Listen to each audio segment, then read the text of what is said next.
মঙ্গলবার সকাল সকাল উদয়পুর খিলপাড়া এলাকায় বজ্রপাতে গুরুতর জখম হয় দুজন। আহত দুজনকে স্থানীয় লোকজনেরা ঘটনাস্থল থেকে উদ্ধার করে নিয়ে যায় গোমতী জেলা হাসপাতালে। বর্তমানে আহত দুজনকে সেখানে চিকিৎসা চালানো হচ্ছে। বজ্রপাতে আহতরা হলেন আরিফ আলী ও জনক বিবি। জনক বিবির অবস্থা গুরুতর হওয়ায় গোমতী জেলা হাসপাতাল থেকে জিবি হাসপাতালে রেফার করা হয়।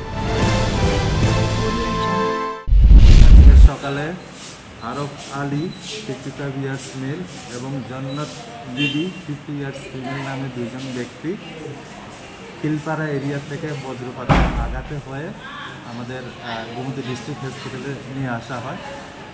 জন্নত বিবি একটু সিরিয়াস খারাপ কন্ডিশন আছে, আরফ আলীও মোটামুটি স্টেবলই আছে, কিন্তু আমরা এখনও অবজারভেশনে রেখেছি এবং তাদের চিকিৎসা পরীক্ষা নিরীক্ষার করে ডিটেলস করে বলে